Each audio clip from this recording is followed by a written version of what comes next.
أعوذ بالله من الشيطان الرجيم. بسم الله الرحمن الرحيم. ألف لام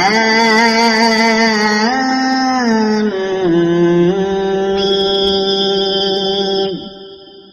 تلك آيات الكتاب الحكيم، هدى ورحمة للمحسنين الذين يقيمون الصلاة ويؤتون الزكاة وهم بالآخرة هم يوقنون. أولئك على هدى من ربهم وأولئك هم المفلحون. ومن الناس من يشتري لهو الحديث ليضل عن سبيل الله بغير علم ويتخذها هزوا. أولئك لهم عذاب مهين. وإذا تتلى عليه آياتنا ولى مستكبرا كأن لم يسمعها كأن في أذنيه وقرا. فبشره بعذاب أليم. إن الذين آمنوا وعملوا الصالحات لهم جنات النعيم خالدين فيها وعد الله حقا وهو العزيز الحكيم.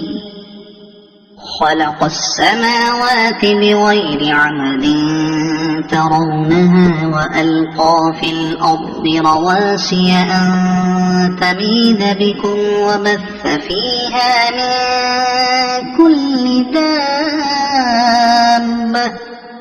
وأنزلنا من السماء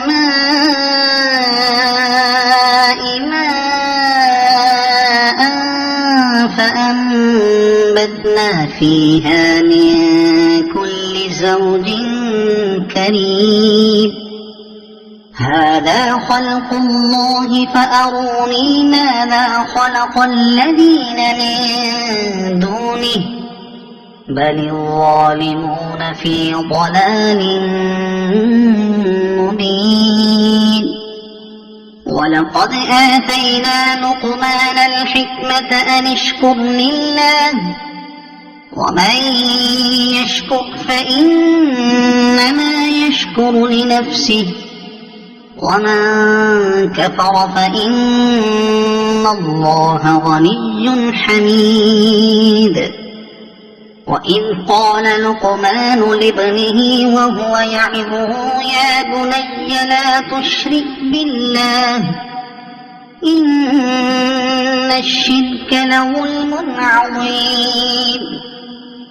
ووصينا الإنسان بوالديه حملته أمه وهنا على وهن وفصاله في عامين أن اشكر لي ولوالديك إلي المصير. وإن جاهداك على أن تشرك بي ما ليس لك به علم فلا تطعهما وصاحبهما في الدنيا معروفا واتبع سبيل من أناب إلي ثم إلي مرجعكم فأنبئكم بما كنتم تعملون.